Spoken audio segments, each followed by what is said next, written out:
So welcome back to the Empire of Dirt. Quick video on battery types and sizing, and just my thoughts on sort of being in the van for over the past year and how this has worked out for me, because you can watch lots of YouTube videos with lots of people, you know, building their vans. I've done this, I've done that, you know, I watched all those and I didn't know, you know, I built this van out of necessity because of COVID. I couldn't get digs. And I've just kind of stuck with it. So I'm in this van every single week, go back home at the weekend. So what works, what doesn't. And you know, over a year in, you know, I've got a fair idea now. So I wasn't sure. I thought, yeah, okay, I'd love lithium batteries because you get more out of them, blah, blah, blah. But I couldn't afford them. The van was already into me for a few grand, so I thought, right, well, I'm going to chuck in a couple of lead acids. These were 90 quid each. It's 230 amp hour batteries, and I thought I'll see how I got on. And for under 200 quid, you know, if they last, you know, a year or so, or if I knack them early, it's not the end of the world. And yes, I know that total cost of ownership, your lithiums do actually sometimes work out cheaper. But it depends what you're doing. You know, I've not got massive current draw. I've got lights, USB chargers, and a diesel heater, and that's what I use in an evening. And in fact, lights, I actually quite like these. I use these more often than the wired in lights, which I've just got on just now because I'm filming. But you know, getting some sort of magnetic mount USB lights, and these have got movement sensors in them as well, brightness setting. I've actually found these work great, and I can charge them when I like, and that's really the secret. So back to the batteries, I've got two 130 amp hours, gives me 260, but you can only run them down 50%, and also you can't take them below 12.2 volts because you will start knacking them. I've had a couple of mishaps, but they've been quite forgiving. Yeah, again, the really secret is I'm not running, it depends on your use case, I'm not running fridges and stuff like that and TVs. You know, I've got a massive inverter there, 3000 watt, 6000 watt peak. I put it in because I thought, well, great for boiling the kettle, and I'll have a wee TV and install the wee TV here. Never used it. Use the tablet, which I can charge when I choose. Boiling water, you know, that's going to be the big draw. I'm quite lucky. This is a works van. We've got lots of Makita power tools. I bought the coffee maker. Done a wee video on that. You know, that's fucking awesome. They're really good. If you just want to boil water for a cup of tea or even a pot noodle, it does that as well. You know, so, and I've got lots of these batteries, 6 or 9 amp hours, loads of them. So, and I can cycle those and charge them, you know, when I'm at somewhere where I'm working, or, you know, the only time I turn this inverter on is if I do need to charge things, and it will generally be if I'm driving. So if I'm going between places, I'll run the inverter, I'll charge the Makita batteries, I'll plug the tablet in, I'll plug the lights in, you know. But really, you know, I stay in this van 5 days a week, every single week, and I might charge them once a fortnight maximum. I've not really had them run out, just give them a wee charge. So it's how sensible you are with your power usage. I've got a plug-in cool box, but I run that and then turn it off at night because it's damn noisy. That's about it. The diesel heater, that takes about 8 amps to start while the glow plug heats up. Once that kicks off, it's under an amp. You know, it doesn't use much. So yeah,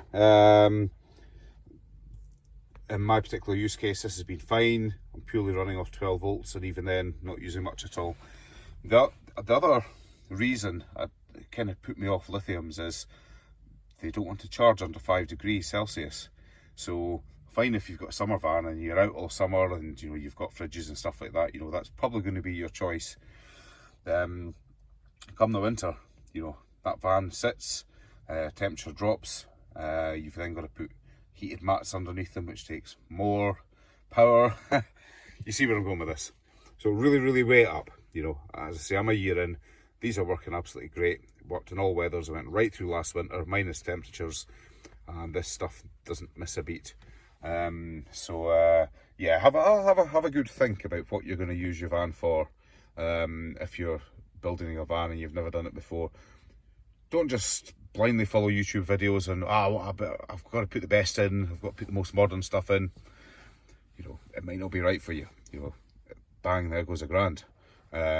You know, that you could have spent on much more interesting stuff than batteries. So yeah, just have a good think about it.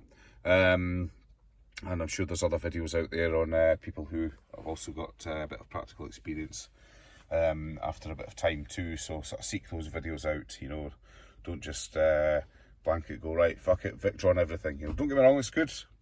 Solar system, and here's the Victron, and split charge will be, and I'm going to swap this out for a Victron inverter because it's too big and I want it to get just a wee one just to charge the laptop and batteries and stuff. But yeah, and I'm not picking on Victron. I would say if you're going to buy anything, buy Victron.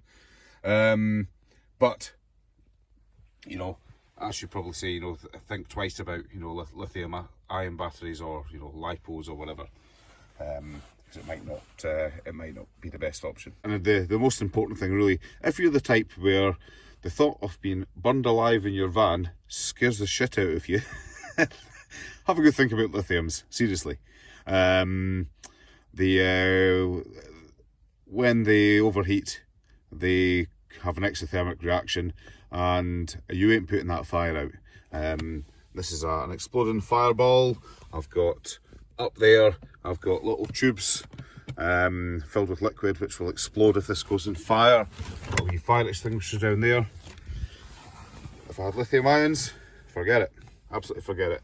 So in the last 6 or 7 years, I have had a tablet explode, I've had an iPhone explode, I've had 3 power tool batteries explode on me, and also a rechargeable lithium inspection lamp explode on me, usually because the batteries have been mistreated, but accidents do happen. So these things overheat, they run away, things like that. A multitude of reasons. You know, you've basically got a bomb in your van. So yeah, I wouldn't have I certainly wouldn't have, you know, a big bank of lithium ions in the van. Yeah, it does scare me after having quite a few experiences of the things going up. You can buy fire extinguishers, about 30 quid. Lithex, I think they're called. I've got one for the drone batteries, just in case they go in. They essentially work by encapsulating the battery in sort of like, it's like a foam stuff that comes out, and it starves them of oxygen. Put your teeth in there. However, how big a fire extinguisher are you going to need to encapsulate your your lithium battery bank in your van? Fucking huge, you know, ain't gonna happen.